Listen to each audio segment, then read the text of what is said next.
Halo, Assalamualaikum. Kembali lagi dengan saya, Ibu Yuli, dalam Yuli Education Channel YouTube. Masih belajar bahasa Indonesia untuk kelas 9.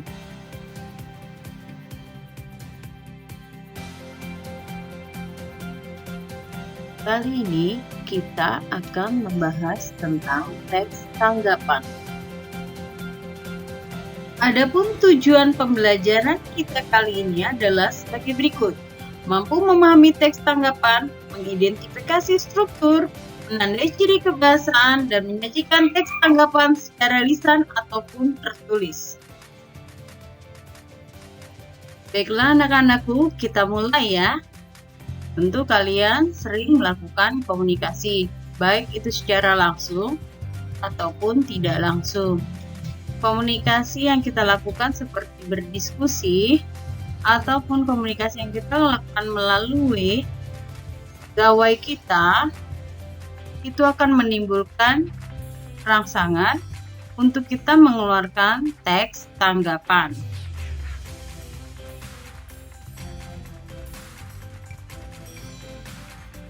Jadi, apa itu teks tanggapan? Nah, menurut KBBI atau Kamus Besar Bahasa Indonesia, teks tanggapan itu adalah sambutan terhadap ucapan. Jadi, ketika ada seseorang mengatakan sesuatu, maka ketika orang lain menyambut ucapan tersebut atau menanggapi, maka itu disebut teks tanggapan.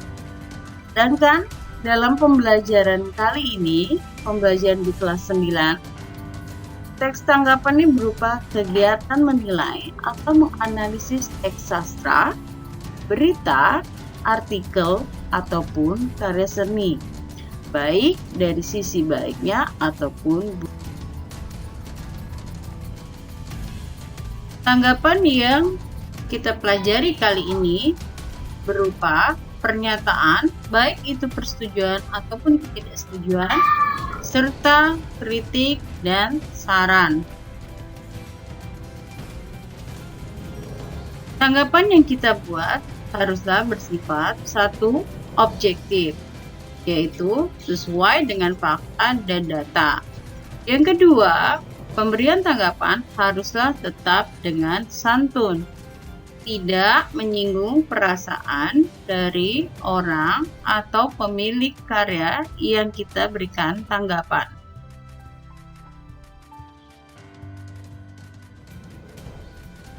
Untuk itu, tujuan teks tanggapan adalah memilih salah satu pernyataan karena pada teks tanggapan berisi alasan yang mendukung ataupun menolak. Selanjutnya, kita akan membahas tentang struktur teks tanggapan. Ada 3 struktur teks tanggapan. Yang pertama evaluasi, kedua deskripsi teks, dan ketiga penegasan ulang. Baiklah, kita akan bahas satu persatu. Yang pertama, evaluasi. Evaluasi adalah pernyataan umum tentang apa yang akan disampaikan penulis dalam teks. Berarti evaluasi ini adalah pernyataan yang biasa berada di awal paragraf teks tanggapan. Lalu yang kedua adalah deskripsi teks.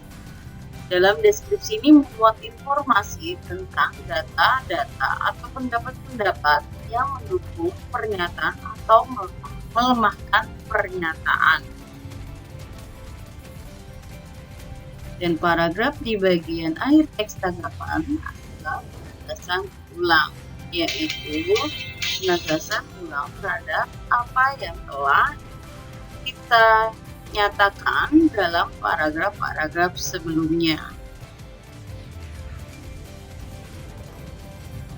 Di sini Ibu akan sajikan mengenai contoh teks tanggapan atau paragraf teks tanggapan yang masuk ke dalam struktur evaluasi. Mungkin ada sebagian atau bahkan kebanyakan orang tua siswa SMP seringkali dibingungkan dengan pilihan ini. terutama siswa kelas 9 yang sebentar lagi akan lulus dan harus segera menentukan pilihan. Tentu untuk memilih akan masuk SMA atau SMK tidak boleh sembarangan. Kita harus mempertimbangkan kekurangan dan kelebihan dari masing-masing pilihan sebelum kita memilihnya. Apa saja alasan-alasan yang dapat memperkuat langkah kita? Nah, pada bagian ini dinyatakan awal dari paragraf teks tanggapan, yaitu tentang masalah, pernyataan masalah, bagaimana memilih atau alasan memilih sekolah lanjutan bagi siswa kelas. Setelah evaluasi, kita masuk ke struktur deskripsi teks. Dalam struktur deskripsi teks ini, kalian bisa lihat contohnya. Alasan yang pertama, kita pasti sudah mengetahui lulusan SMK lebih mudah dan lebih siap untuk bekerja jika dibandingkan dengan lulusan SMA. Karena di SMK tidak hanya diajarkan teoretik yang mendalam sesuai jurusannya saja, melainkan di sana para siswa juga dibekali dengan kemampuan praktik yang sangat menambah pengalaman dan memberikan gambaran nyata tentang dunia kerja. Yang sering kita dengar, kita lihat para siswa SMK sering kali melaksanakan PKL atau praktek kerja lapangan yang biasa disebut dengan istilah magang. Saya sepakat dengan hal ini karena pada SMA siswa hanya diajarkan teoretik saja secara mendalam sehingga lulusan SMA harus kuliah dulu jika ingin mendapatkan pekerjaan. Terlihat di sini gambaran dalam deskripsi teks lebih memihak pada pembelajaran di SMK, membandingkan pembelajaran SMK dan SMA. Alasan yang mendukung SMK dan yang kurang mendukung untuk pembelajaran di SMK.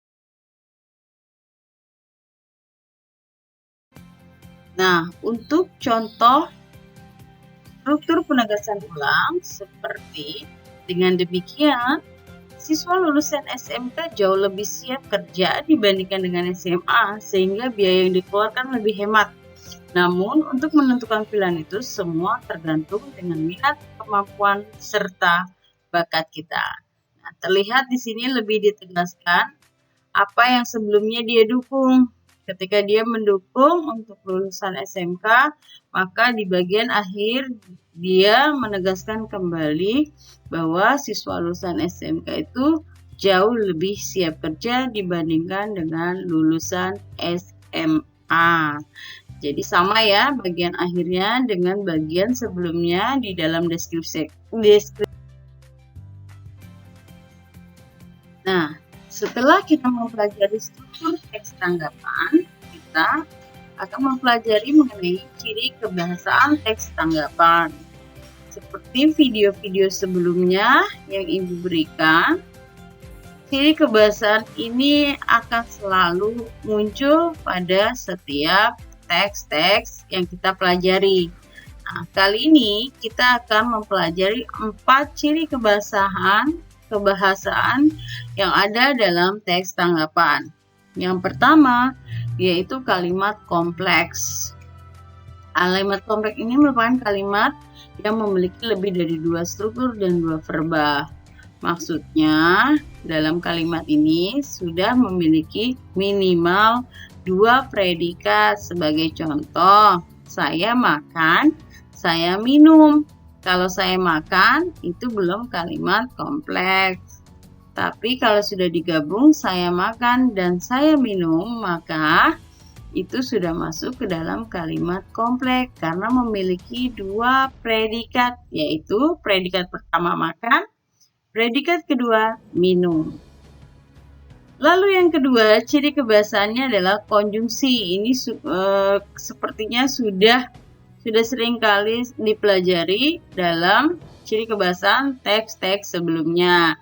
Bisa kalian saksikan di video-video yang Ibu berikan sebelumnya. Nah, apa sih konjungsi? Kata penghubung. Jadi, kata yang menghubungkan setiap kata ataupun setiap struktur kalimat. Yang ketiga, yaitu kata rujukan. Rujukan ini sesuatu yang digunakan oleh penulis untuk memperkuat pernyataan dengan tegas yang dikenal juga dengan sebutan referensi. Jadi kalau misalnya ada kata hal ini, maka hal ini itu merujuk pada kata sebelumnya atau kalimat sebelumnya. Nah, contoh, saya mau makan. Nah, untuk itu saya pergi ke warung. Nah, untuk itu tuh menuju pada apa? Oh, ternyata itu merupakan kata rujukan yang merujuk pada saya mau makan. Lalu yang keempat, yaitu pilihan kata. Jadi untuk teks tanggapan, karena kita juga harus santun, maka kita harus pandai-pandai memilih kata yang sesuai sehingga tidak menyinggung perasaan dari si pembuat atau penulis karya-karya yang kita berikan tanggapan. Jadi tidak menyinggung perasaan orang lain ya. Nah, setelah kita belajar tentang struktur dan ciri kebebasan teks tanggapan, kita latihan yuk. Coba kalian berilah tanggapan terhadap masalah ini tentang vaksin COVID-19 yang akan didistribusikan dan kita wajib untuk divaksin. Nanti berikutnya setelah kalian sudah melakukan latihan ini, kita akan coba dengan berlatih yang lebih kompleks, yaitu menilai sebuah karya seni. Semoga sukses! Nah, bagaimana? Mudah-mudahan mudah dipahami dan bermanfaat untuk kalian semua. Jangan lupa komen, like, and share video ini. Serta bagi yang belum subscribe, tekan tombol subscribe-nya ya. Juga follow Instagram yulipriyatin13. Terima kasih. Wassalamualaikum warahmatullahi wabarakatuh.